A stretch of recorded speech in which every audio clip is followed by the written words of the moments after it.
tout de suite pourquoi on rigole. Oui. Et en fait, vous allez le voir tout de suite si vous allez sur la page Facebook de France Bleu Héros. Venez donc, parce qu'on est en direct sur France Bleu Héros, la page Facebook. On fait un France Bleu Héros live. On fait un Facebook live avec notre invité du jour, Frédéric Edelstein. Bonjour Frédéric. Bonjour à tous. Mais suis-je bien dans les studios de France Bleu? Parce que si Facebook le demande, je me demande si je ne suis pas ou sur la piste ou dans les studios de sonorisation du célèbre cirque que je représente. Mais oui, parce qu'on a tous une casquette Pinder. Voilà. Superbe casquette. Alors, sauf que c'est pour ça qu'on riait. La casquette plus le casque plus les lunettes, parce que malgré parce tout, qu'on a un certain âge, voilà. C'est pas facile à mettre tout ça. Hein. Non, mais ça nous va plutôt bien. Et merci de ce cadeau, Frédéric Edelstein. Écoutez, moi, merci de votre invitation. Je suis très heureux d'être en direct avec vous, avec le public de la région. Et on est très fiers de vous accueillir. Et puis, je fais une petite parenthèse, mais vous savez que je suis très heureux d'être dans la région. J'aime la Camargue, j'aime Montpellier, j'aime aller jusqu'au Sainte-Marie, j'aime aller dans toute cette région. C'est splendide et je pense que vous avez déjà, ne serait-ce que par les conditions médiatiques, un privilège en France que d'autres n'ont pas. Et donc je suis très heureux de pouvoir vous offrir la dernière séance du Cirque Pinder aujourd'hui à 14h30. Exactement, 14h30, le Cirque Pinder est à Montpellier, vous le savez. Et c'est vrai que quand on l'a sous les yeux, le programme du Cirque Pinder, il y a une grande page France Bleu. Et on est très contents. Et c'est normal. Je voudrais juste rajouter que si effectivement pour les tout premiers qui nous appellent maintenant au 04 67 58 6000, Frédéric Edelstein nous a fait un beau cadeau. Il a amené des places pour 6 pour la famille entière. Les premiers appels seront servis. La dernière séance c'est à 14h30 aujourd'hui. Et en plus c'est des places en loge. Et c'est des places en loge et c'est mercredi. Alors voyez, profitez-en maintenant, on ne vous le redira pas. Non, jetez plus. Frédéric Edelstein jusqu'à 12h30 est notre invité. Avant cela, on va faire un tout petit détour par Loupian. C'est là que notre super-héros Philippe Montet nous attend. Ils sont venus, ils sont tous là. Je m'embarque dans un truc là. Bonjour à toutes et à tous les amis, nous sommes à Loupian. Je voulais tenter la chansonnette, mais d'autres sont bien plus doués que moi pour cet exercice. Nous allons nous préparer. À 12h30, nous serons prêts, je vous le promets, avec toute l'équipe. On va s'installer dans le musée Villa Gallo-Romaine, dont d'ailleurs vous connaîtrez mieux l'histoire, puisque le responsable du lieu qui nous accueille sera notre premier invité à 12h30. Je vous dis à tout à l'heure. 12h30 sur France Bleu Héros. Nous serons là, Philippe, pour le super-héros à Loupian. À tout de suite. France Bleu. En route pour l'Élysée sur France Bleu Héros. Chaque jour, présentez votre programme électoral à Guy Pierson sur les marchés de l'Héros. Il se chargera de la mener au futur président. En route pour l'Élysée, la chronique citoyenne et pas que civique, tous les jours sur France Bleu Héros et en vidéo sur francebleu.fr. Bonjour, c'est Florent Pagny sur France Bleu. Florent Pagny a choisi France Bleu pour sa nouvelle tournée dans toute la France. 55 tours. Il interprétera ses plus grands tubes. Cette semaine, jouez sur France Bleu Héros pour gagner vos places pour le concert du 16 octobre au Zénith Sud de Montpellier. Vous n'aurez pas la liberté de penser. Je veux vieillir. Florent Pagny en tournée dans toute la France dès septembre et à Montpellier le 16 octobre. Toutes les infos, francebleu.fr. Jusqu'à 12h30. France Bleu Héros midi. Sur France Bleu Héros jusqu'à 12h30, notre invité c'est Frédéric Edelstein. Rejoignez-nous sur la page Facebook de France Bleu Héros. On fait un France Bleu Héros midi live aujourd'hui sur Facebook. Coucou, on est là, voilà, vous nous voyez, vous nous entendez. C'est super, Frédéric Edelstein est notre invité jusqu'à 12h30 puisque le Cirque Pinder est à Montpellier. Alors le Cirque Pinder, tout le monde connaît le Cirque Pinder, c'est une histoire, dites donc, qui date de bien avant la famille Edelstein. On va quand même essayer d'en parler un petit peu. Il est né en Angleterre, ce cirque? Complètement. Cirque anglais qui était géré par une famille anglaise, les Pinder. Les Pinder. Les Pinder, exactement. Qui tout doucement est arrivé en France. Et c'est là, à vrai dire, pour vous résumer rapidement, c'est la famille Spiesser qu'on a fait cet établissement moderne avec du matériel rutilant et puis surtout cette importance. Pinder a toujours été le plus grand, le plus gros, avec un chapiteau énorme et puis surtout avec énormément de matériel sur la route.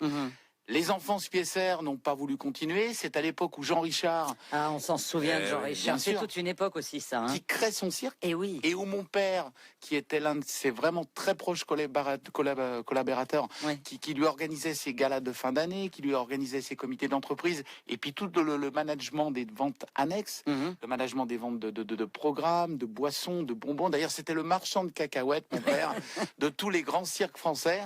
Et c'est comme ça, en 83, 83, lorsque Jean Richard a fait faillite, qu'il a tout racheté et qu'on est devenu à la tête, la famille Edelstein, de ce nom prestigieux du cirque. Vous êtes pratiquement la seule famille à ne pas être une famille depuis des générations dans le cirque. C'est votre père qui a commencé. C'est mon père qui a commencé, donc moi je suis à vrai dire la seconde génération, parce que je suis quand même né au cirque avec ma sœur Sophie que vous avez médiatiquement incroyable talent, bien sûr. Voilà.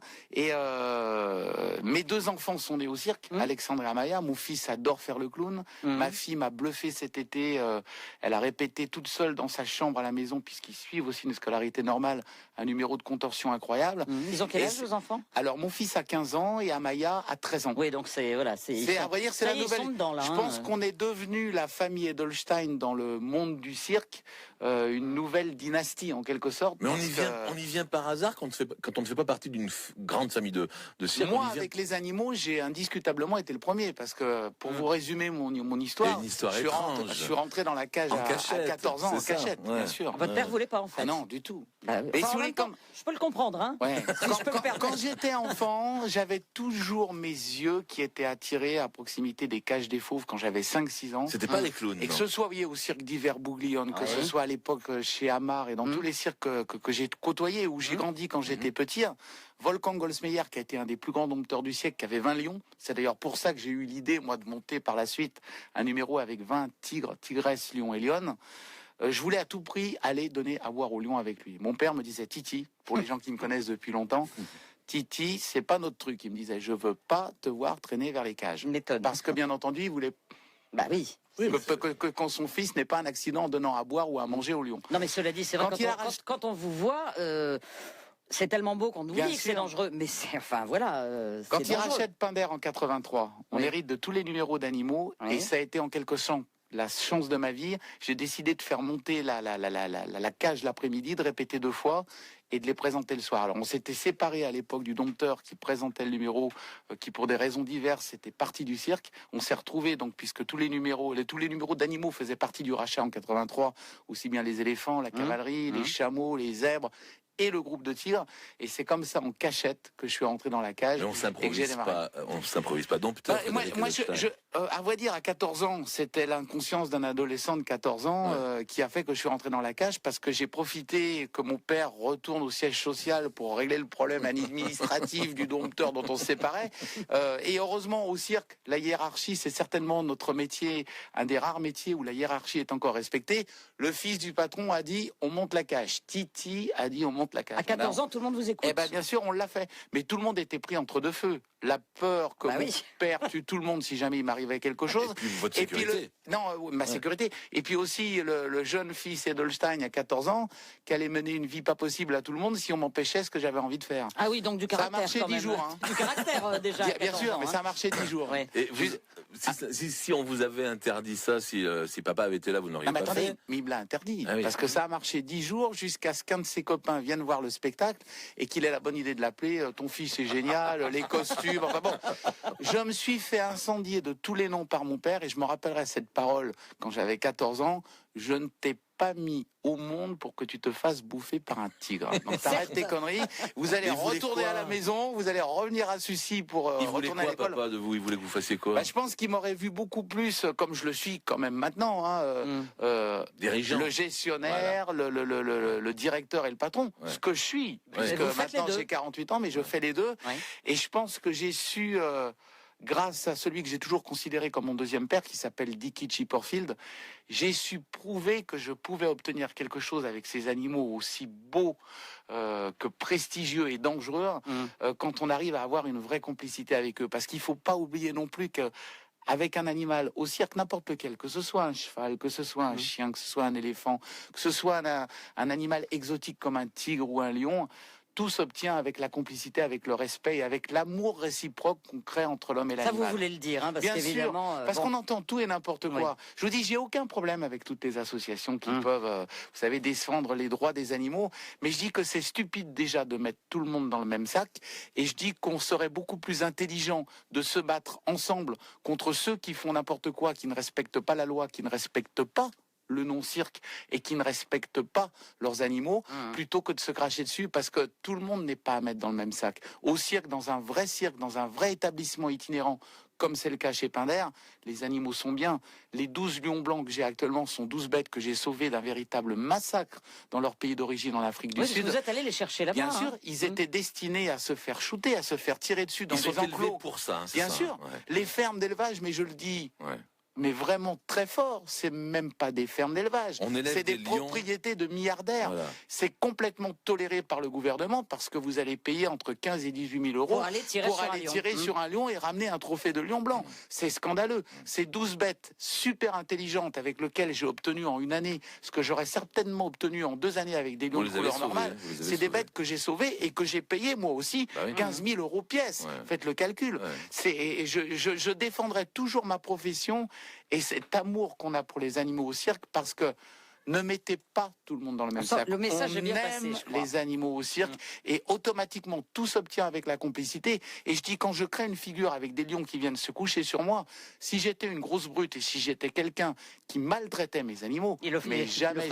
Regardez mes toutous qui sont avec moi. Pourquoi ils sont proches de moi? C'est marrant, ils font moins peur quand même. Mais oui, mais je les emmène partout. C'est parce qu'il y a un véritable respect et un vrai amour. Vous les voyez, les chiens de Frédéric Edelstein, puisqu'on est aussi en direct sur la page Facebook de France Bleu Héros. Jusqu'à 12h30, Frédéric Edelstein, le fameux dompteur, mais aussi le grand patron du cirque Pinder, est avec nous sur France Bleu Héros. Et vous, votre coin préféré dans l'Hérault, c'est quoi? J'aime beaucoup Montpellier au printemps parce que les gens sont plus souriants. J'aime beaucoup la nature, mais j'aime aussi les vieilles pierres, j'aime bien les vieux villages. France Bleu Héros. Écoutez, on est bien ensemble.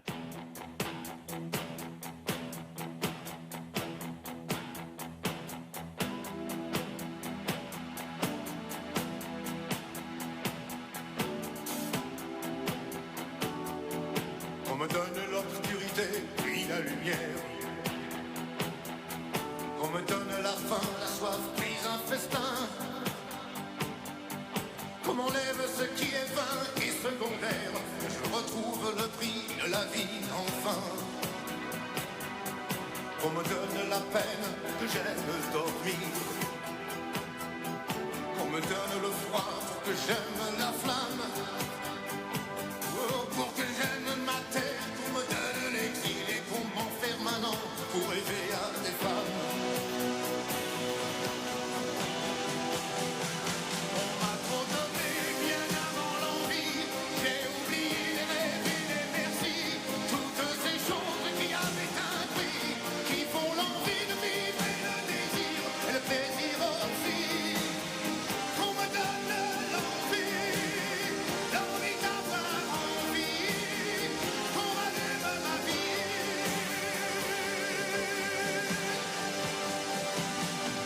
On me donne la haine pour que j'aime l'amour,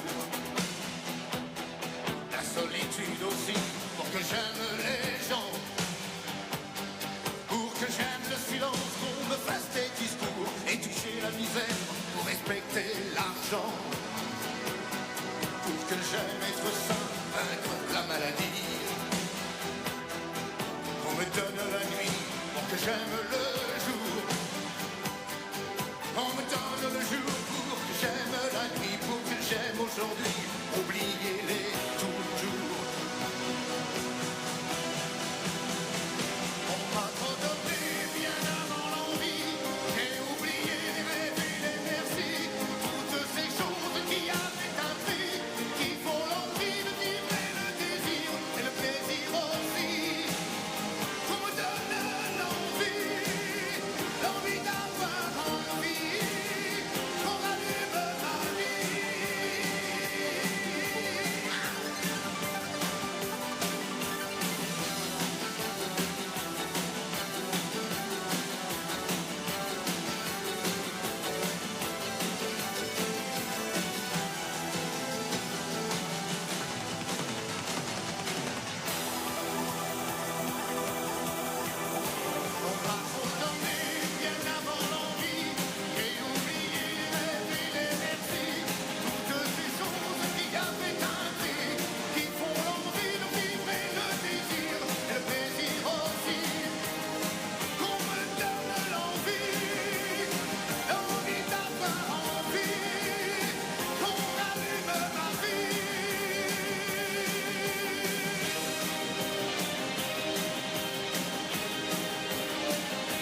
Johnny sur France Bleu Héros, une chanson qui, je trouve, colle bien à notre invité du jour. Et que j'ai dans mon numéro. Alors, Frédéric Edelstein. France Bleu Héros, midi. Agnès Muller. Hervé Carrasco. Cirque Pinder à Montpellier pour le dernier jour aujourd'hui. Oui, dernière représentation à 14h30. Je crois qu'il en reste encore des invitations au standard France Bleu Héros. Appelez vite au 04 67 58 6000. Alors, puisqu'on en est au souvenir d'enfance, à ce cirque qu'on a aimé aussi quand on était petit, faut un peu parler de la télé, même si c'était avant vous. Parce que le cirque Pinder, c'était Pinder au RTF. Et c'était Pinder au RTF et c'était Louis Mariano. C'était Louis Mariano, c'était Roger Lanzac. Gloria Lasso. Ouais, Gloria Lasso. Et c'était à l'époque, on n'avait pas d'école le jeudi, tous les mercredis soirs à la télé quand même. Bien sûr. Et voilà. Si vous regardez vous faites sur YouTube, vous faites Cirque Pinder, Louis Mariano, il y a une interview de Louis Mariano qui est dans une des caravanes du Cirque Pinder avec donc un animateur de l'ORTF. Je lui dis, mais alors Louis Mariano ici au Cirque Pinder, et il cuisine dans cette caravane Assomption du Cirque Pinder en disant, mais le cirque c'est extraordinaire. Il dit, regardez, j'ai ma caravane. Il dit, mais alors hier, les machines à laver se sont mises en route. Il y avait de la mousse de partout dans la caravane. Parce que le cirque, c'est ça aussi. Je veux dire, l'itinérance de notre métier qui nous retrouve quelquefois sur des places qui sont tellement atypiques. Là, je suis à Montpellier sur une place où il a fallu que je sois comme ma sœur, un prestidigitateur pour pouvoir mettre le cirque dans le trou de souris où c'est qu'on est. Ça a été compliqué. Parce qu'on n'a pas pu s'installer sur le parking du Zénith, étant donné qu'il y a beaucoup de manifestations qui occupent le parking où c'est qu'on s'installe habituellement. Je remercie la municipalité, monsieur Azouz, qui ont été d'une gentillesse incroyable pour me permettre de s'installer sur cet emplacement qui normalement n'est pas destiné à un cirque de notre envergure et de notre importance, mais on a quand même réussi à le faire, et je le dis bien pour la dernière séance, nous ne sommes pas les cirques qui ont l'habitude, le cirque Pinder c'est des petits bien cirques le vrai cirque Pinder qui est là. Ne faites pas l'amalgame, on est vraiment le vrai cirque Pinder avec Frédéric Edelstein, avec ses lions blancs. C'est la piste aux étoiles, voilà, c'est la vraie piste aux étoiles. Je cherchais le mot tout à l'heure, voilà, je l'ai retrouvé effectivement. Voulez-vous, chère Agnès, cher Frédéric, que nous passions au défi du midi? On vous avait pas prévenu, hein. Non. Eh bien, écoutez, moi, je suis d'accord. Il y a un défi tous les jours. Le défi du midi. Le défi du midi. Rien de bien grave, on ne gagne rien, mais on ne perd rien non plus. Au défi du midi, il faut juste se souvenir de quelque chose, s'inspirer, on va dire. En tout cas, il y a des petites musiques qui devraient vous rappeler certaines ambiances. En général, on fait reconnaître des chansons, il faut retrouver l'interprète ou quoi que ce soit. Aujourd'hui, c'est un petit peu différent. Il y a forcément un rapport avec le cirque. Écoutez bien ce premier extrait, Frédéric Edelstein.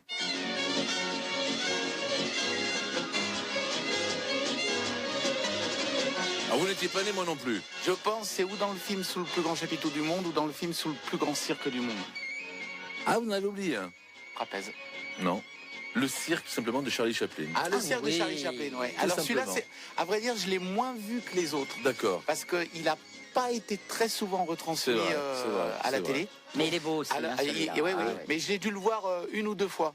Mais automatiquement, ce genre de musique m'interpelle. Ah oui. Et surtout quand pour vous revenir dans le truc, quand on voit Sous le plus grand chapiteau du monde avec Cécile B2000, avec Charlton Heston, avec le clown Patoche, vous savez, qui est en réalité un médecin qui se cache dans le train du cirque Barnum aux États-Unis, sous ce maquillage de clown.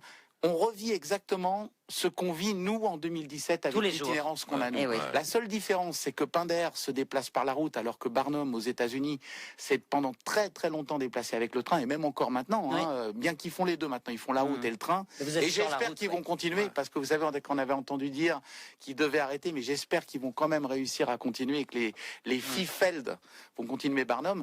Mais on a exactement la même vie, cette vie du vrai cirque, avec les animaux qui sont les stars chez nous, avec les paillettes, avec les strass, avec les trapézistes, avec des clowns qui ont un vrai maquillage de clown.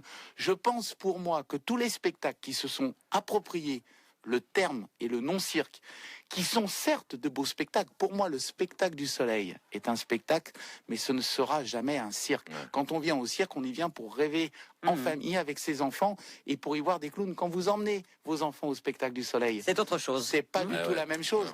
Vous faites rêver les grands, mais pas les petits. Alors, il m'a grillé, Frédéric Edelstein, sur le deuxième extrait. Écoutez. Le voilà, sous le plus grand chapiteau du monde. Et ouais, Cécile B2000, Charlton Heston, on en a parlé. On n'y revient pas. Alors, il y a un troisième extrait que je voulais vous faire écouter. Et moi, je me souvenais pas que la musique était aussi belle de ce film. Écoutez. C'est un rapport avec le cirque. Hein. Film de Jean-Jacques Benex, c'est Roselyne et les lions. Ah oui, je l'ai vu aussi, super. Roselyne et les lions, et alors le moment où cette chanson est interprétée, où ce morceau est interprété dans le film, magnifique, dans la cage, alors avec les lions. Je me rappelais pas qu'il y avait cette musique, mais je revois très bien le film. Voilà. Hein, bon, alors du patron du zoo et tout ça. Exactement. Il y a un dernier extrait, ça c'était plus pour le côté local de la chose, écoutez. Vous avez déjà vu un cirque?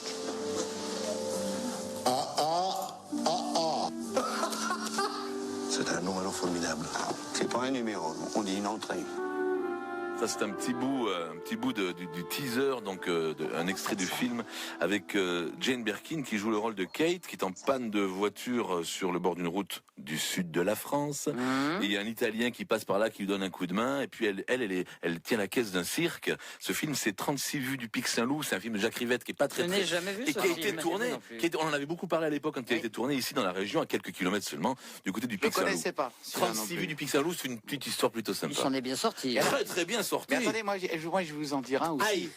Allez-y. Parce que moi je vais vous lancer un défi aussi. Ah. Est-ce que vous pouvez me donner le titre? Dites-le à vos auditeurs, peut-être s'ils peuvent vous appeler pour gagner une place. Ouais. Le titre du film où Alain Delon s'est grimé en clown en étant au Cirque Pinder dans les années 84, vous voyez, 84-85, et où il est sur la piste en clown, et où les 20 dernières minutes du film, de ce film policier, pour vous aider, où il a le rôle d'un flic au départ. Quel est le titre de ce film où Alain Delon, dans les années que j'ai 80, rencontré, avec lequel j'ai bien sympathisé. Il en avait fait beaucoup dans les années 80, des films Et là, il est en flics. clown. Monsieur Il Klein, est non grimé en clown. Non. Monsieur Klein, c'était avant les années 80. Il y a eu beaucoup de films. Vous allez nous le dire, vous allez nous donner la réponse. Parole de flic. Ah oui, c'est vrai. Les 25 dernières minutes du film se passent chez nous à Lyon. On était donc avec le cirque à Lyon à ce moment-là, quai Achille-Lignon. Et il a le rôle donc de ce flic qui, justement, pour pouvoir déceler tout ce qui se passe dans l'histoire, il vient se grimer en clown pour piéger un de ses associés et pouvoir le prendre. Vous savez que aussi bien Delon comme Belmondo sont de vrais passionnés du cirque traditionnel, du spectacle en et général. Et des lions. Jean-Paul vient me voir tous les ans. Alors, il adore les lions. Justement, Frédéric, le record pour vous, combien de lions dans la même cage avec vous, hein? Avec moi, ça a été le groupe que je présentais il y a encore 3-4 ans en arrière, avec les 20 tigres, tigresses, lions et lionnes. Et vous me racontiez, alors rapidement, parce qu'on est déjà arrivé au terme. À Saint-Gildo, ils m'ont fait tomber, ils m'ont attrapé. Et, si je n'avais pas eu Dicky Chipperfield avec moi ce jour-là, qui est à l'extérieur de la cage, qui est vite rentré pour faire diversion, je serais certainement pas dans la possibilité d'être avec vous. Parce que les animaux eux-mêmes, il y en avait deux qui s'entendaient pas. Le problème, c'est pas avec vous le problème. Voilà. C'était pas avec moi, mais le problème, c'est que dans la cage, il se passe exactement la même chose que dans la nature. Oui. Quand vous voyez une lionne qui attrape un pauvre buffle ou un pauvre gnou, vous avez une lionne qui l'attrape, elle le fait tomber, puis après toutes les autres lionnes viennent et tout le monde vient pour manger. Ils ont fait pareil avec moi, je suis tombé et tout le monde est venu sur moi. J'ai un trou dans la cuisse, je me suis fait attraper le bout du pied. Enfin bon, c'est une chance terrible, je vous dis que je suis encore. Et une fois vous vous êtes fait attraper la lèvre parce que vous étiez trompé il y a un an en arrière, à Grenoble. Il a fait un bisou et c'était pas la bonne. Les caméras de France 3 viennent me filmer ma répétition le matin. Je me couche sur mes lions comme j'ai l'habitude de le faire, et j'ai deux jumelles avec mes lionnes blanches. Ah bah oui, mais aussi si elles sont pareilles. Je les reconnais que par les pattes. Donc quand elles sont couchées, quelquefois elles ont vraiment la même gueule. Je les embrasse tous les deux, mais il y en a une quand j'embrasse plus que l'autre. Et j'ai embrassé Jemima au lieu de Sarah, et ça n'a pas loupé. 14 points sur la lèvre supérieure. Voilà. Bon. Je m'en souviens, j'ai été au Blédina et à la boisson à la paille pendant plus d'un mois et demi. Ça reste un spectacle, on est d'accord, hein, un beau spectacle en tout cas, le cirque. Il faut aller au cirque. Surtout, c'est le vrai cirque, c'est Pinder, et je pense qu'on n'a jamais déçu notre public depuis 150 ans, même plus, puisque c'est 1854. Et je crois que si on veut vraiment se divertir, oublier tous ces problèmes du quotidien, les tracas. Il suffit de regarder les yeux des enfants dans les cirques. On vient rêver pendant 2 heures, 2 heures et quart, et on oublie tout ça, on s'amuse, on vient frémir devant des numéros à sensation, et puis surtout le cirque comme on le fait nous, c'est un vrai spectacle vivant qui fait partie de notre culture française et qui fait vraiment partie de notre pays. Et comme le disent certains médias, c'est Pinder, ce mythique chapiteau rouge et or. Allez applaudir Frédéric Edelstein, Merci les lions Frédéric et Edelstein. tous les numéros encore aujourd'hui, 14h donc pour le cirque Pinder. C'est la dernière Et représentation. ensuite, on est à Marseille. Ouais. Et nous, on est rassurés parce qu'on a appris que la relève était assurée. Voilà. Ça, c'est chouette. Allez. On était sur Facebook Live aussi aujourd'hui. Vous pourrez revoir cette interview quand vous le souhaitez sur notre page Facebook. Déjà 12h30. Demain, nous serons jeudi. Demain, c'est ça? Oui. Oui, qui sera avec nous demain, ma Demain, chère? nous serons en direct du Café Joseph avec Jean-Philippe Janssen. Oui. Nouvel humoriste. Nouvel humoriste, petit protégé de Laurent Ruquier. Il sera avec nous demain entre midi et 12h30 depuis le Café Joseph. Venez nous rendre une petite visite en direct sur France Bleu. Retrouvez cette